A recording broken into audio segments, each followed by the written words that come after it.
Vou começar o meu testemunho falando sobre a conversão dos meus pais na Igreja Pentecostal Cristo Reina. Na época de suas conversões eu tinha 12 anos e acompanhava os meus pais para a igreja. Aos 13 anos decidi entregar a minha vida a Jesus e comecei a cantar no grupo de louvor da igreja. Estava todos os dias com os meus pais no culto, mas não sabia o que era uma vida convertida sinceramente. Continuava falando palavras chulas e arrumando confusão na escola com as meninas. Os meus pais não davam testemunho em casa e discutiam quase todos os dias por causa da televisão. O meu pai queria assistir filme e a minha mãe novela. Os meus pais eram o exemplo para a minha vida. Tudo que eles faziam em casa na minha concepção estava certo.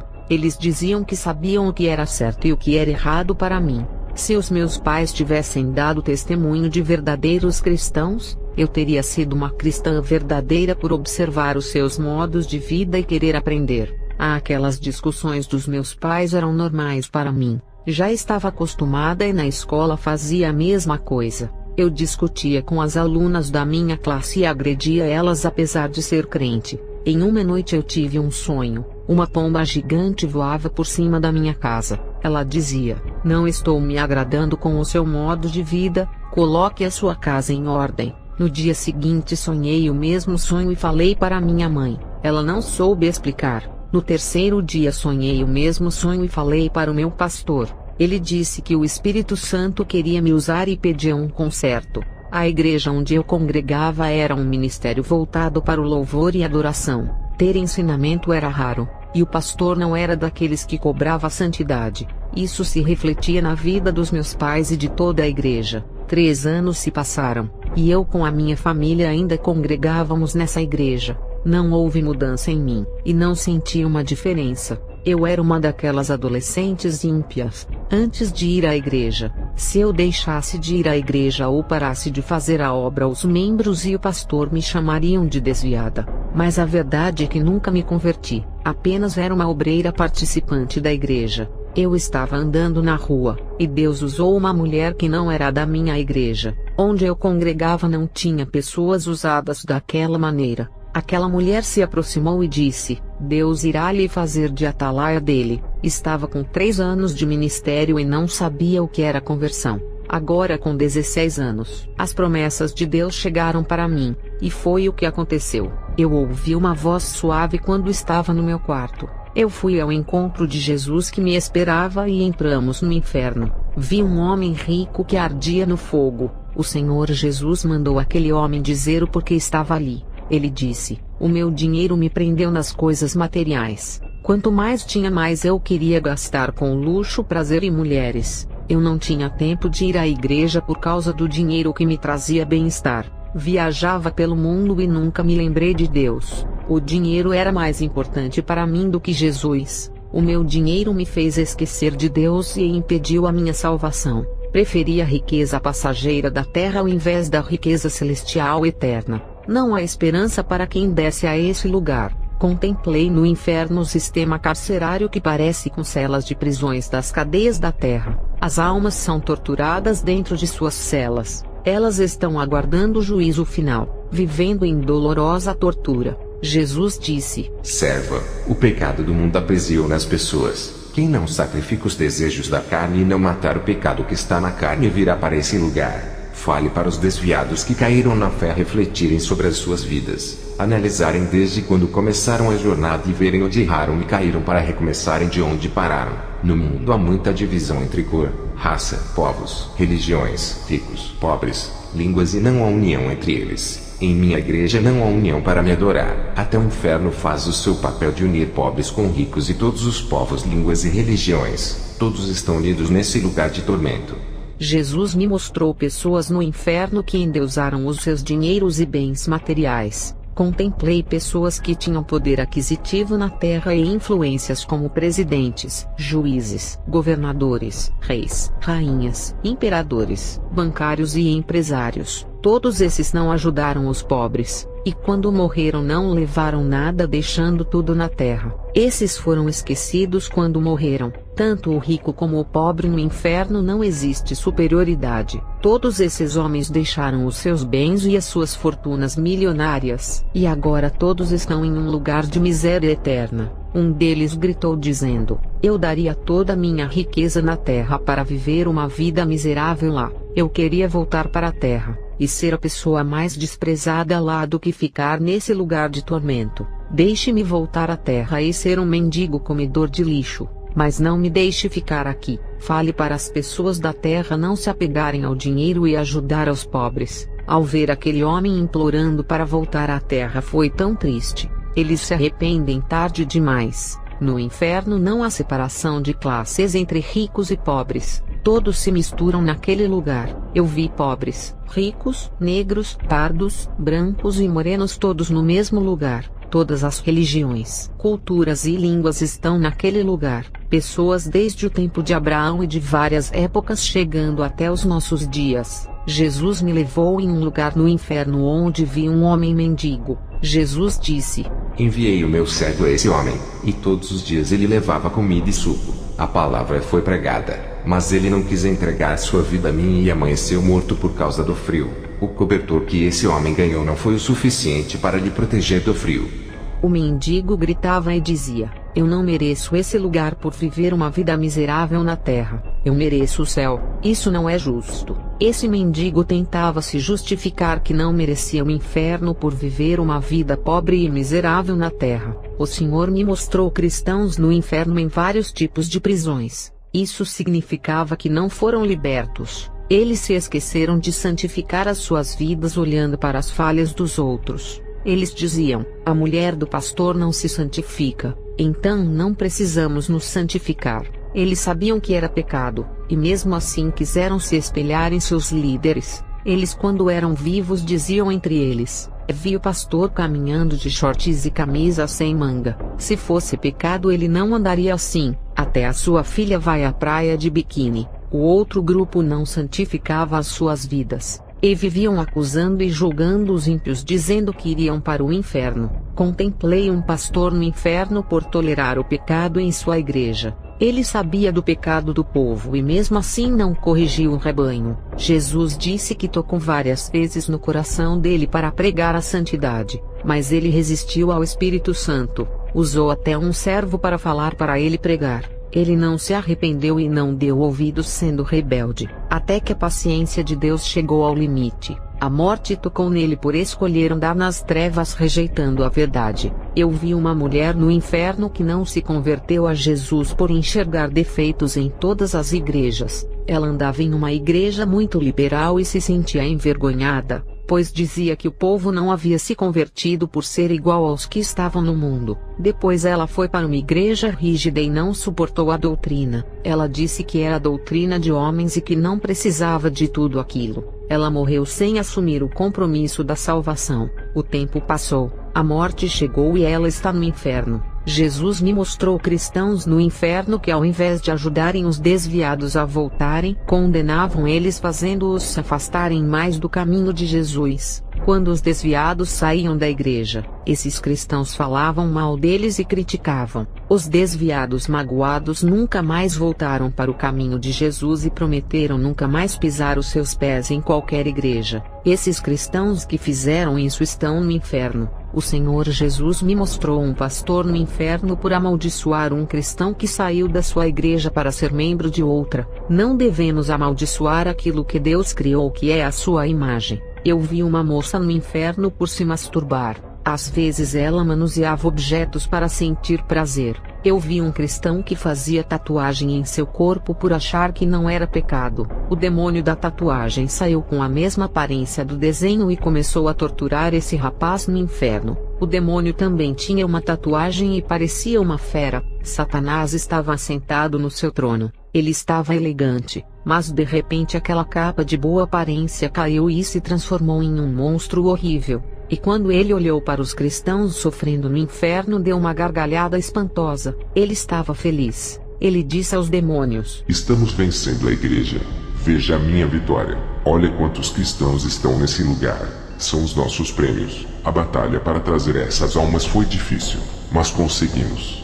Satanás deu ordem para um terrível demônio ir à igreja. O objetivo era trazer aquelas almas ao inferno. Um demônio feio de 3 metros se levantou e subiu à terra. O Senhor Jesus me mostrou cristãos no inferno por cometer pecados em ocultos sem ninguém saber. Esse grupo de cristãos esconderam os pecados dos seus pastores para não serem corrigidos, mas de Deus não puderam esconder. Jesus me mostrou a terra. Eu vi milhares de olhos de fogo espalhados pelos 4 cantos do mundo. Esses olhos não fechavam e estavam observando tudo. Jesus disse: Os olhos de Deus estão por toda a terra, e nada poderá se esconder de mim. As pessoas e as leis da terra são injustas. Inocentes pagam por crimes por falta de provas, mas a lei de Deus é justa e a sua medida é certa. Jesus me mostrou o lugar dos falsos profetas e fundadores de seitas, e do outro lado desses fundadores eu vi milhões de pessoas que eles trouxeram ao inferno por causa das suas seitas. Essas pessoas amaldiçoavam os fundadores das seitas por terem jogado eles no inferno. Eu vi no inferno a profetisa Ellen White. Jesus disse: Ela está aqui nesse lugar por inventar heresias. Profetizou mentiras e ainda tinha ligação com os satanistas que ajudaram o seu ministério a crescer. Ainda ensinou os seus membros a guardarem o sábado pisando na minha graça. Aquele que quiser viver na lei que nunca peque. Foi para isso que eu fui sacrificado. Quem escolhe viver na lei, terá que se salvar por ela sem cometer nenhum pecado igual a mim. Todas as seitas que rejeitam a minha graça rasgam o contrato da nova aliança. Quem viver no contrato da velha aliança será amaldiçoado e irá para o inferno. Essa mulher que estás vendo mentiu dizendo que não existia o inferno e agora está nele. A semente que essa mulher plantou no passado ainda produzem desgraça e perdição aos que acreditam em seus ensinos. Eu vi como os demônios atormentavam aquela mulher. Quanto mais almas desciam ao inferno por causa do seu ensino, mais ela era atormentada. Desde a fundação da sua seita até agora, milhões de almas estão vindo para o inferno. Jesus disse: Testemunhem para mais almas para que venham a se salvar.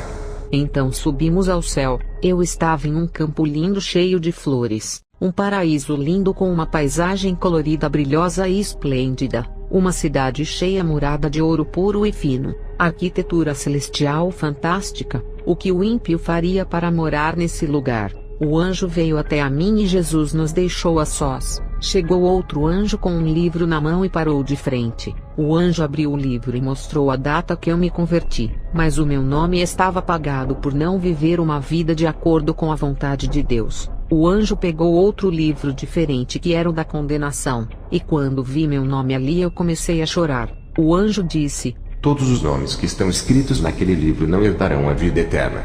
Eu queria muito morar naquele lugar, mas a minha condição de vida não permitia por ser indigna de ficar ali. O anjo me disse que eu olhava a vida alheia e não enxergava os defeitos da minha vida. O anjo disse: Está na hora de olhar para a sua vida e ver como ela está diante de Deus.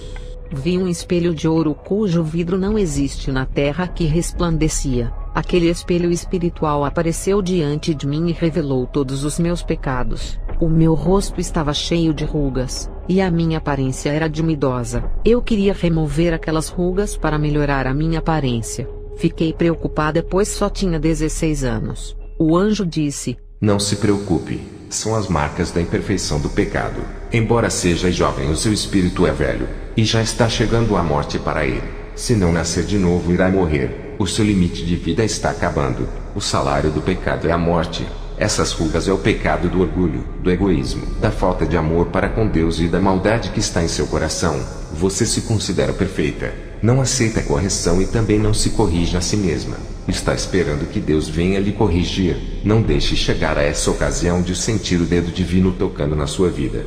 Eu disse para o anjo: Eu sou tão jovem para morrer. Irei primeiro do que os meus pais. O anjo disse: Para Deus a idade na terra não significa nada. O seu tempo de vida é medido no céu. A sua aparência espiritual é de uma idosa que já está quase morrendo. Eu não aceitava pessoas da igreja louvarem melhor do que a mim. E quando as servas de Deus visitavam a minha igreja, as pessoas falavam bem delas. A inveja me fazia dizer que elas não eram tão ousadas como pareciam. O diabo me usava para ridicularizar os servos de Deus, colocando defeitos onde não tinham. Nunca qualificava as pessoas que Deus usava. A inveja de querer ser igual a essas pessoas brotava em meu coração. Não admitia a realidade de ver pessoas sendo usadas. Não aceitava essa situação. No fundo do meu coração eu sabia que não tinha esses privilégios de ser igual a eles. Isso me corroía por dentro. Era orgulhosa e não aceitava ser a pior de todas. O anjo me fez conhecer os meus defeitos. Eu me arrependia de tudo. Ele pregou para mim a verdadeira doutrina que um servo de Deus tem que saber. Foram ensinamentos que na minha igreja nunca falavam. O anjo disse: agora volte para a terra.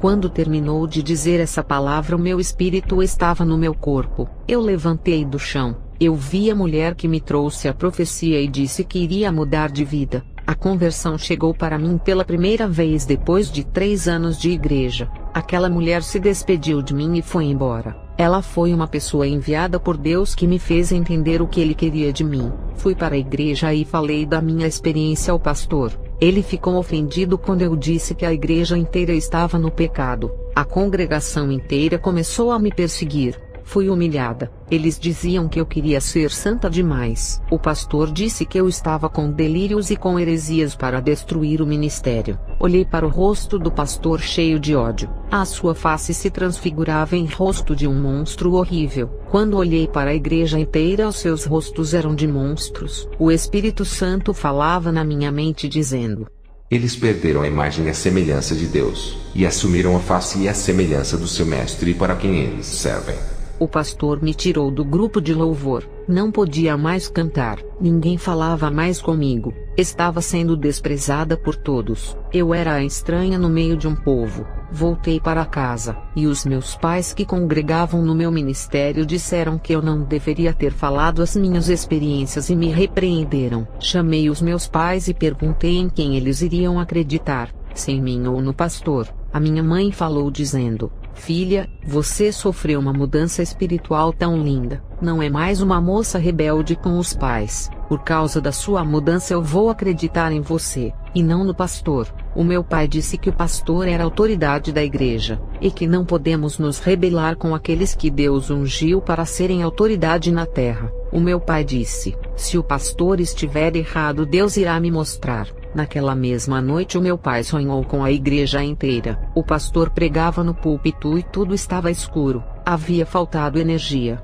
O meu pai olhava para o lado onde eu estava sentada e uma luz estava em cima da minha cabeça. Quando aquela luz tocou na minha cabeça, o meu corpo resplandecia todo e brilhava como a estrela. O meu corpo subiu por cima do teto e desapareceu. A igreja inteira ficou apavorada e dizia: Jesus veio e nós ficamos. Ele já arrebatou os seus escolhidos. O meu pai acordou assustado. Me abraçou pela manhã e pediu perdão a mim. O pastor me excluiu da sua igreja. Eu orei a Deus e pedi para ele me mostrar uma igreja que falava da verdade que a mim foi revelada. Deus preparou uma igreja séria para eu e a minha família. Anos se passaram e os meus pais envelheceram. Fiquei com uma idade boa para casar. Eu fiquei noiva de um homem de Deus, e tinha que viajar e deixar os meus pais para morar com ele. O casamento estava marcado. O pai do meu noivo tinha dado uma casa de presente para ele que seria o nosso lar. Os meus pais já eram de idade avançada e estavam sozinhos sem ninguém para cuidar. Eu tinha que tomar uma decisão de ficar cuidando deles, ou me casar e ir embora para viver uma vida feliz. Eu não podia levar eles comigo, e qualquer decisão que eu tomasse teria que renunciar a alguém, o que traria uma dor na alma. Eu escolhi não me casar, que era o meu sonho. Apesar de amar o meu noivo, eu não podia deixar os meus pais para não ter peso na consciência. Isso causaria uma ferida em mim. Os meus pais eram doentes e caminhavam bem devagar. Eu tive que preencher o vazio da tristeza me enchendo do Espírito Santo, já que eu tinha perdido um homem de Deus. Aprendi a conviver com os espinhos do caminho. Enfrentei a oposição por amor a Jesus. Ganhei jovens para Jesus que viviam na prostituição, no vício do álcool e do fumo. Estava pregando a palavra de Deus, e tive uma revelação de uma moça que queria parar de participar dos cultos e abandonar a igreja por causa de suas amigas que falavam mal dela. O Senhor me revelou quem era a moça, e eu perguntei a ela se havia outra igreja perto da sua casa. Ela respondeu: não, só tem essa igreja. Eu disse: não saia, somente ore e Deus vai operar. Alguns dias se passaram e as suas amigas pararam de lhe perseguirem, se afastando de vez. A moça ficou em paz. Nunca devemos lançar a mão do arado por causa dos defeitos de alguém. Todos são falhos. Qualquer igreja, empresa, escola ou lugar encontrará problemas. O que encontramos hoje é a liderança da igreja valorizando uns e outros não. E temos que nos acostumar com essas falhas. Outros, para chamarem a atenção, fazem algo para serem vistos por todos dentro da igreja. Obreiros saem da igreja por sentirem ciúmes do pastor. E outros, por não receberem oportunidade, saem também. Isso não deveria acontecer. Eu vi duas crentes discutindo. Uma disse: não vou mais para a igreja para não ver mais o rosto dessa pessoa. A outra respondeu: não vou mais congregar na igreja. Não há mais clima para eu ficar nesse lugar. Tenho visto tudo isso pelas igrejas onde vou pregar. Não sou pregadora, apenas uma serva que faz a vontade de Deus, que é pregar o evangelho a todos. As pessoas se desentendem e esquecem que Jesus não se agrada disso. Muitos cristãos procuram problemas para as suas vidas através de suas atitudes, decisões e práticas sem a direção de Jesus. Eu encerro o meu testemunho. Que Deus abençoe a igreja. Amém.